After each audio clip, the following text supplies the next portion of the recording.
So welcome. In this chapter, we have to going to study about the biggest first chapter, which is admission of partner. In this video, we can learn about the ratios of admissions of partner. So इस video में हम बात करेंगे क्या है ratio admission of partners के बारे में। देखो यहाँ पे ratio of admission of partner. So इस वीडियो में हम बात करेंगे रेशियो के बारे में जो कि एडमिशन ऑफ पार्टनर है। देखो बहुत ही इंपॉर्टेंट है बिकॉज आपके जितने भी सम्स है, जितने भी सॉल्विंग प्रॉब्लम्स है, जितने भी अनसॉल्व प्रॉब्लम्स है, सारे इस रेशियो के ऊपर डिपेंड करता है। नॉर्मली आपको पता है कि जब भी एडमिशन ऑफ पार्टनर बोल रहा है तो एडमिशन ऑफ पार्टनर के अंदर ऑलरेडी ओल्ड पार्टनर्स दिए जाते हैं एंड कोई न्यू पर्सन एज पार्टनर के तौर पर बिजनेस में आता है। तो उसके रिलेटेड किस तरीके से आपका रेशियो चेंज होता है as given old ratio to the new ratio, तो उसी के बारे में हम डिस्कस करेंगे कि न्यू रेशियो किस हिसाब से आपका चेंज होगा। तो इस वीडियो में हम बात करेंगे न्यू रेशियोस निकालने के बारे में, सैक्रिफाइस रेशियोस निकालने के बारे में और गुडविल निकालने के बारे में। So what we have to learn in this chapter about the ratios. So contents आपके नंबर 1, सबसे पहले आप निकालोगे balance of one. This is the first step. We have to study about the admission of partners ratio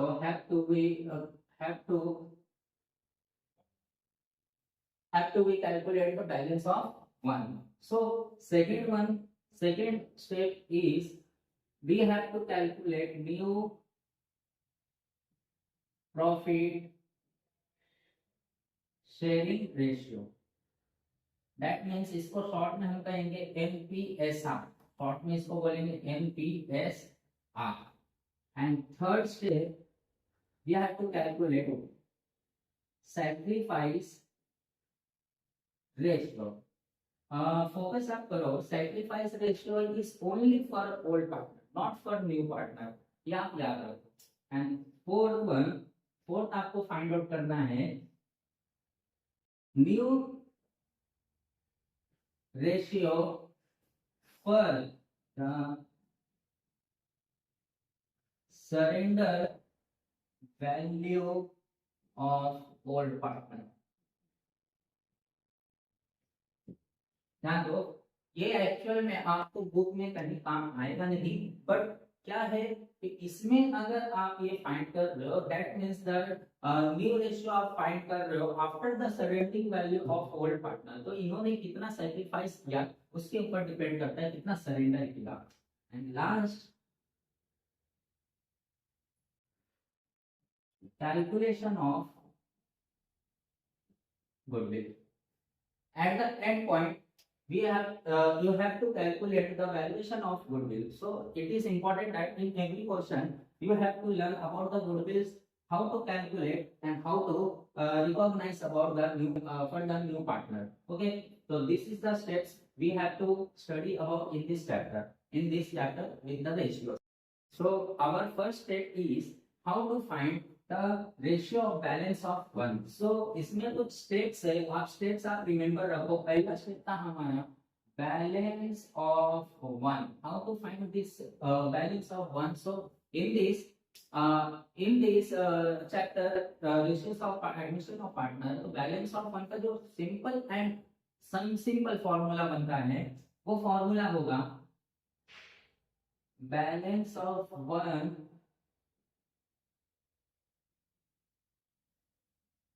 equal to 1 minus new partner ratio.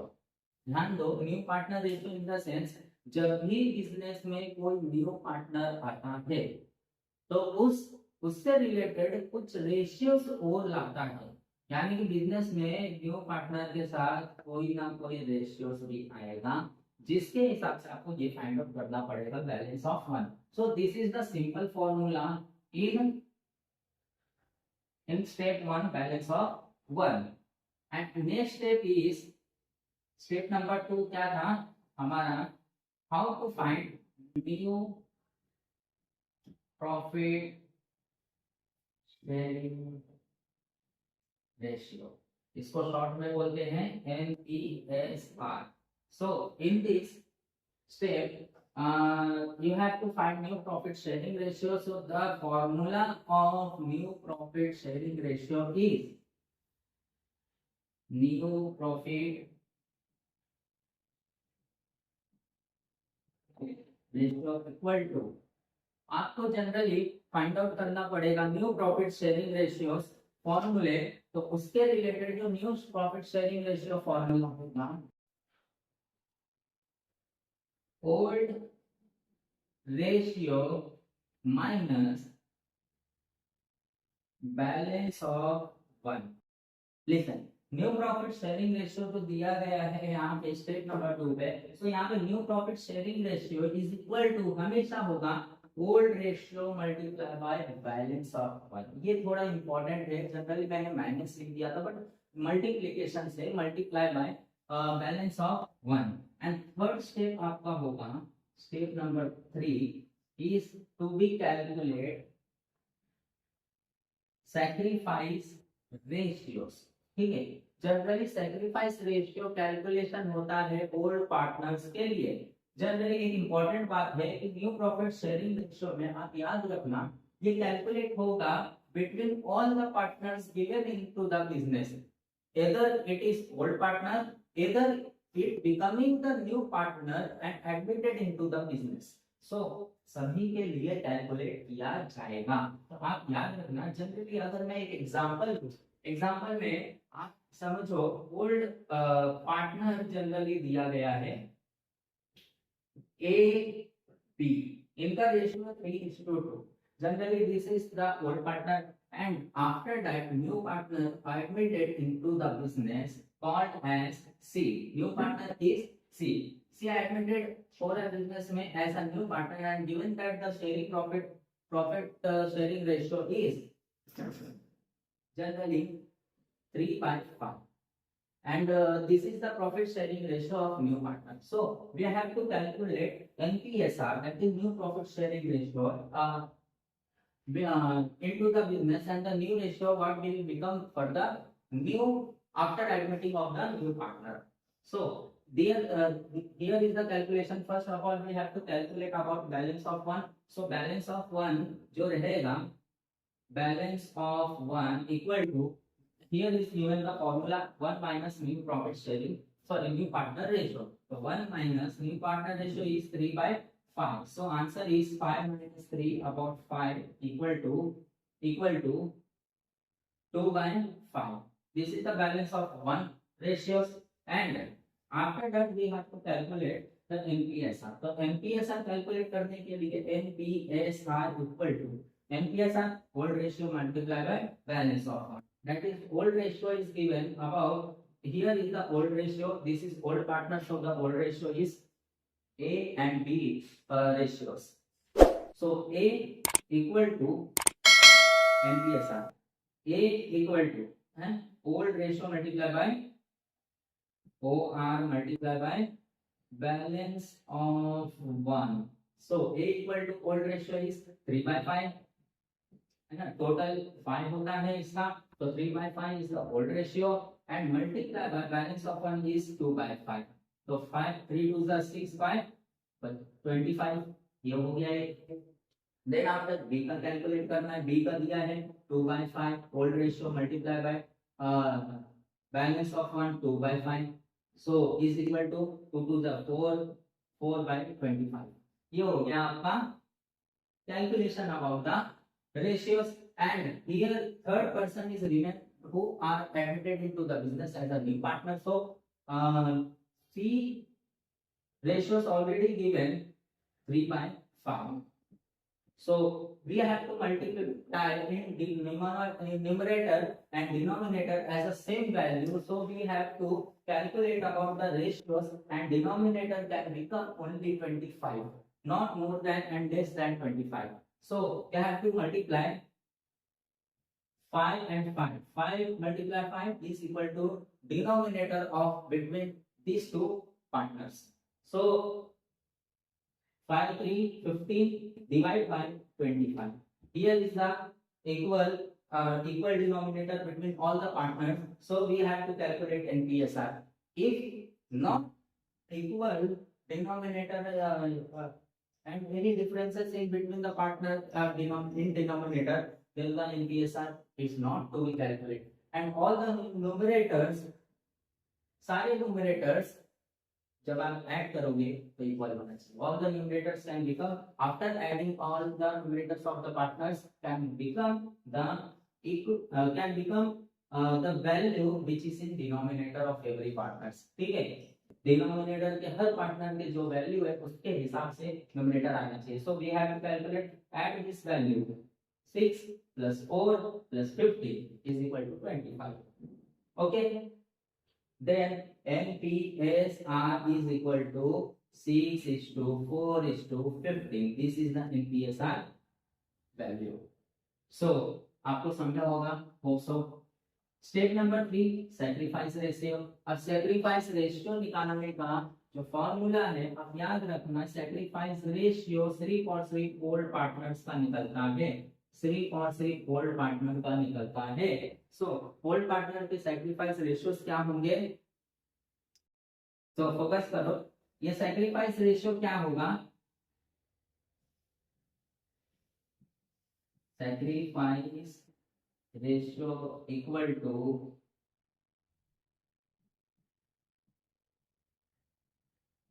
Old ratio minus NPSR. Old ratio minus NPSR. देखो यहाँ पे जो आपको निकला है ये आपको ये वाला वैल्यू, ये और ये वैल्यू आपको लेना है सैक्रिफाइस रेशियो में. Generally old partners. So here is the old partner is A and B. So we you have to calculating the sacrifice ratio only for old partners by using this formula. Hope so आपको formula समझा होगा. इसके बाद हम चलते हैं अब valuation of goodwill. तो वैल्यूएशन ऑफ गुडविल में हम फोकस करेंगे क्या होता है वैल्यूएशन ऑफ गुडविल का calculation. Okay, so valuation of goodwill के स्टेप में स्टेप नंबर अगर आप देखोगे, step number is I think 4, valuation of goodwill. तो वैल्यूएशन ऑफ गुडविल में नंबर 1 आपको निकालना है. इसके वैल्यूएशन ऑफ गुडविल में सबसे पहले एवरेज मेथड से, which we have to call average profit method. So average profit method. And second is super profit method. तो ये दोनों डायरेक्शन से आपको निकालना है वैल्यूएशन ऑफ गुडविल. सो इसमें first of all we have to focus on the average profit method. तो average profit method के कुछ रूल्स है, वो रूल्स आपको मैं बताता हूँ, उससे आप निकाल सकते हो किस तरीके से आप एवरेज प्रॉफिट मेथड से गुडविल का वैल्यूएशन निकालोगे. So the formula about the average profit method, you have to calculate the average profit into this average profit method. First of all आपको average profit method से average profit को निकालना है. तो average profit का formula जो बनेगा is equal to total profit divided by number of years profit. ठीक है, यानी कि कैलकुलेट करना है टोटल प्रॉफिट. जितने भी सालों का प्रॉफिट दिया है वो पूरा का पूरा ऐड कर दो, लॉस है तो लेस कर दो, और divide by number of years profit. जो भी नंबर ऑफ इयर्स का प्रॉफिट दिया रहेगा वो आपको डिवाइड करना उतने नंबर से. ठीक है, 5 इयर्स दिया तो 5 इयर्स से, 6 ईयर दिया 6 ईयर, 4 ईयर दिया तो 4 से यहाँ पे आपको डिवाइड कर देना है. तो ये आपका कैलकुलेट होगा एवरेज प्रॉफिट, नॉट गुडविल. तो गुडविल कैलकुलेट करने का दूसरा जो रास्ता है, यहाँ पे आपको सेकंड स्टेप में फोकस करना है. पहला स्टेप हो गया, फर्स्ट का. सेकंड स्टेप में फोकस करना है calculation of goodwill in average profit method. So goodwill is equal to, goodwill जो होगा, गुडविल का जो फॉर्मूला बनेगा वो यहाँ पे मैं लिख रहा हूँ, आप देखो अच्छे से कि goodwill is equal to average profit multiply by number of years purchase. ठीक है, ये होगा फॉर्मूला, ये हो गया एवरेज प्रॉफिट मेथड के फॉर्मूले, ये हो गया गुडविल निकालने का फॉर्मूला। ओके, तो आप फोकस करो ये नंबर ऑफ ईयर्स का। नंबर ऑफ ईयर्स जो होता है, number of years purchase in the sense कि आपके बुक में ये जनरली दिया रहेगा कि नंबर ऑफ ईयर्स परचेस कितने का है, 3 होगा, 2 होगा, 5 होगा, इस तरीके का नंबर ऑफ ईयर्स परचेस दिया रहता है। ये मेथड से आप निकाल सकते हो। Another thing is how we are calculate super profit method. This super profit method के फॉर्मूले क्या है? तो this is the basic formula. So next thing is how to we calculate super profit method. ठीक है, तो सुपर प्रॉफिट मेथड कैलकुलेट करने के लिए आपके पास कुछ स्टेप्स है। सुपर प्रॉफिट मेथड, ठीक है, क्या क्या स्टेप्स है? पहला स्टेप है you have to calculate average profit, same as it is जैसे आपने एवरेज प्रॉफिट मेथड में किया। सेकंड स्टेप है आपको कैलकुलेट करना पड़ेगा नॉर्मल प्रॉफिट। देन आफ्टर आपको मिलेगा super profit, and then after आपको कैलकुलेट करना है goodwill.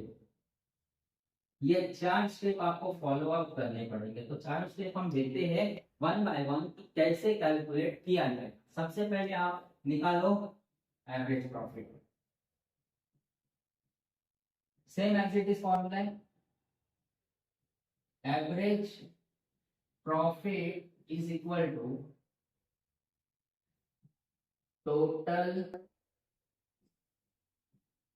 profit divided by number of years, and second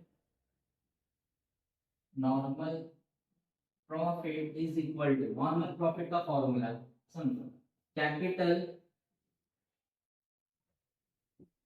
employed multiplied by NRR divided by number of years। देखो कैपिटल एम्प्लॉयड ये आपकी बुक में दिया रहेगा, NRR normal rate of return, ये परसेंटेज रहेगा, परसेंटेज के हिसाब से दिया रहेगा, एंड नंबर ऑफ इयर्स जो कि बुक में रहेगा 2 ईयर, 3 ईयर, 4 ईयर, 5 ईयर, जो भी है दिया रहेगा। तो ये हो गया आपका normal profit, and then after we have to calculate the super profit. तो सुपर प्रॉफिट का जो फॉर्मूला होगा, super profit equal to average profit minus normal profit. ठीक है, this is the formula, average profit minus normal profit. So average profit आपको यहां से मिल जाएगा, नॉर्मल प्रॉफिट आपको यहां से मिल जाएगा, दोनों को माइनस करो, दैट मींस वी हैव आपके सामने सुपर प्रॉफिट आ जाएगा। और fourth is goodwill. So goodwill का जो फॉर्मूला बनेगा equal to super profit multiply by number of years purchase। ठीक है, ये फॉर्मूला बन जाएगा। तो goodwill equal to super profit multiply by number of years purchase. So ये आपका हो गया overall super profit method. So इससे आप फाइंड आउट कर सकते हो, ठीक है, निर्णय ले सकते हो। सो बस आपको फोकस रखना है किस तरीके से कैलकुलेशन होगा। एडमिशन ऑफ पार्टनर्स में इससे ज्यादा रेशियो नहीं दिए गए हैं। This is all the calculation about the ratios of admission of partner. So we have to stop here, and after some times आप इसे देखो, अच्छे से समझो, कोई डाउट होगा कमेंट करना।